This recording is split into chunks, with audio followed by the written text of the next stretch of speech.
ಒಂದು ಬೃಹತ್ ಸಮಾವೇಶದ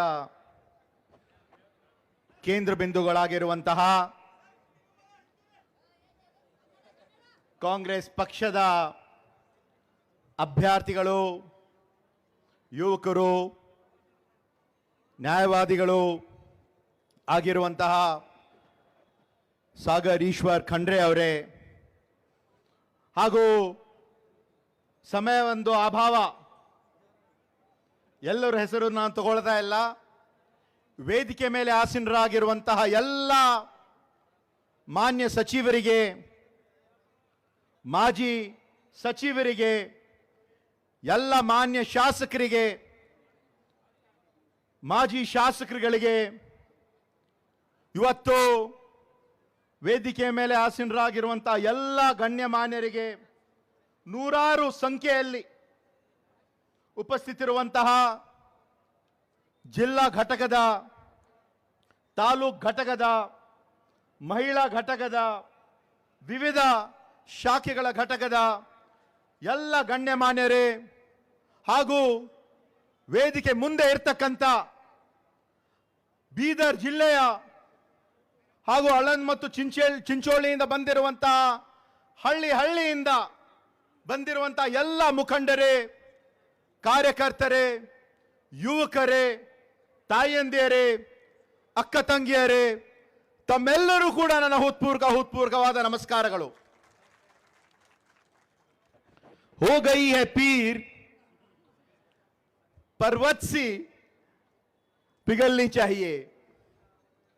आज ये हिमालय से कोई गंगा निकलनी चाहिए. आज ये दीवारें पर्दों की तरह हिलने लगी. शर्त लेकिन ये थी कि ये सूरत बदलनी चाहिए मोदी और भगवंत खुबा की. इस दिल में नहीं तो उस दिल में सही, इस नगर में नहीं तो उस नगर में सही, हो कहीं भी आग लेकिन आग जलनी चाहिए. ये जो परिवर्तन की आग है, ये जो ಬದಲಾವಣೆದು ಈ ಒಂದು ವಿಷಯ ಆಗಬೇಕಾಗಿದೆ. ಇದು ಇಡೀ ದೇಶದಲ್ಲಿ ಮತ್ತು ನಮ್ಮ ರಾಜ್ಯದಲ್ಲಿ ಎಲ್ಲಾದ್ರೆ ಒಂದು ಕಡೆ ಪ್ರಾರಂಭ ಆಗಬೇಕಂದ್ರೆ ಅದು ಬೀದರ್ ಜಿಲ್ಲೆಯಿಂದ ಪ್ರಾರಂಭ ಆಗಬೇಕಾಗಿದೆ. ನಮ್ಮ ತಂದೆಯವರಾಗಿರುವಂತಹ ದಿವಂಗತ ಧರಮ್ ಸಿಂಗ್ ಅವರ ಮತ್ತು ಬೀದರ್ ಜಿಲ್ಲೆಯ ಬಹಳ ಒಂದು ಅವಿನಾಭಾವ ಒಂದು ಸಂಬಂಧ. ಸುಮಾರು 15 ವರ್ಷ ಹಿಂದೆ 2009ರಲ್ಲಿ ಮೊಟ್ಟ ಮೊದಲಾಗಿ ನಮ್ಮ ತಂದೆಯವರು ಬೀದರ್ ಜಿಲ್ಲೆಯ ಲೋಕಸಭಾ ಸದಸ್ಯರಾಗಿ ನಿಂತಾಗ ಯಾವೊಂದು ರೀತಿಯಿಂದ ಜನರಲ್ಲಿ ಒಂದು ಉತ್ಸಾಹ, ಒಂದು ಆಸಕ್ತಿ, ಒಂದು ಹುರುಪು ಏನಿತ್ತು, ಇವತ್ತು ಅದೇ ಒಂದು ಹುರುಪು ನನ್ನ ತಮ್ಮೆಲ್ಲರೂ ಕೂಡ ನನಗೆ ಕಾಣ್ತಾ ಇದೆ. ಇದು ಬಹಳ ಒಂದು ಮುಖ್ಯವಾದ ಒಂದು ಚುನಾವಣೆ. ಇದು ಕೇವಲ ಸಾಗರ್ ಖಂಡ್ರೆ ಅವರ ಒಂದು ಚುನಾವಣೆ ಅಲ್ಲ.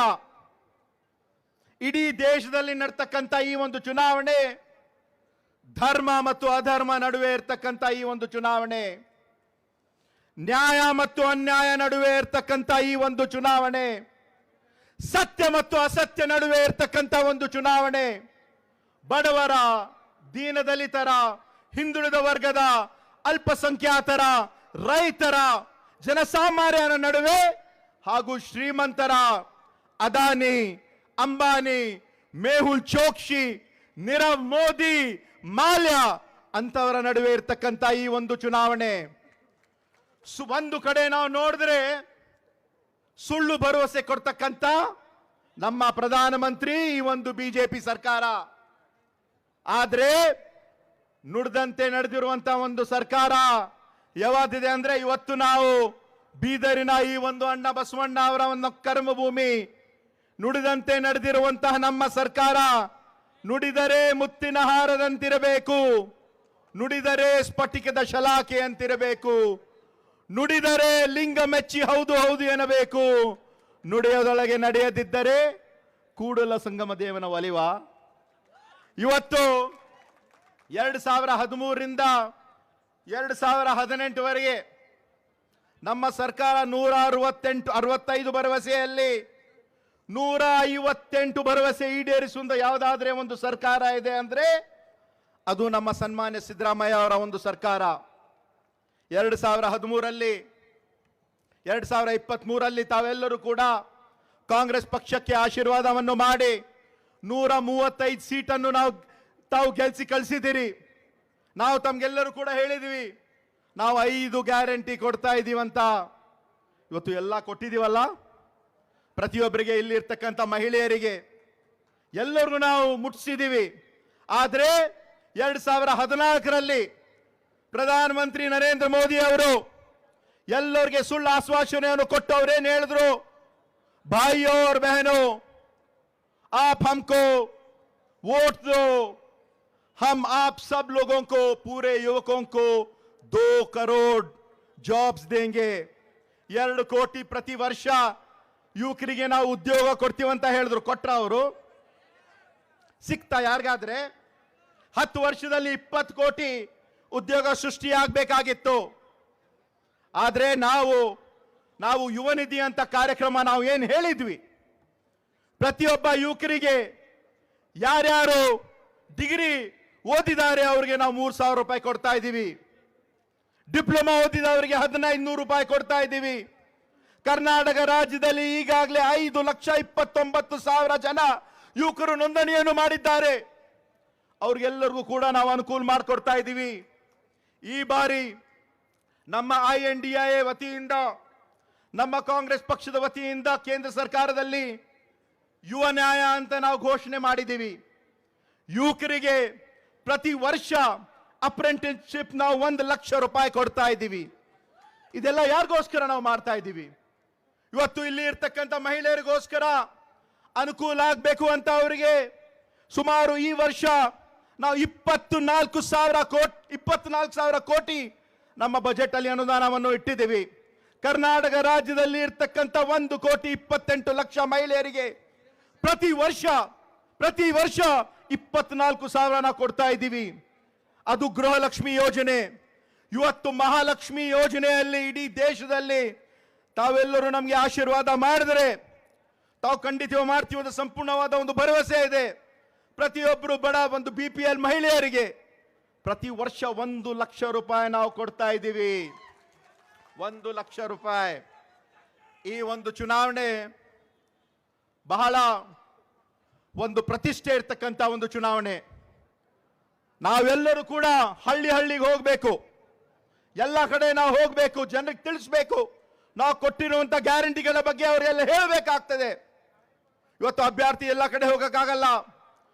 ನೀವೆಲ್ಲರೂ ಕೂಡ ಹಳ್ಳಿಗೆ ಮುಟ್ತಕ್ಕಂಥ ಒಂದು ವಿಶೇಷವಾಗಿ ನಾವು ಹೋಗಲೇಬೇಕಾಗ್ತದೆ.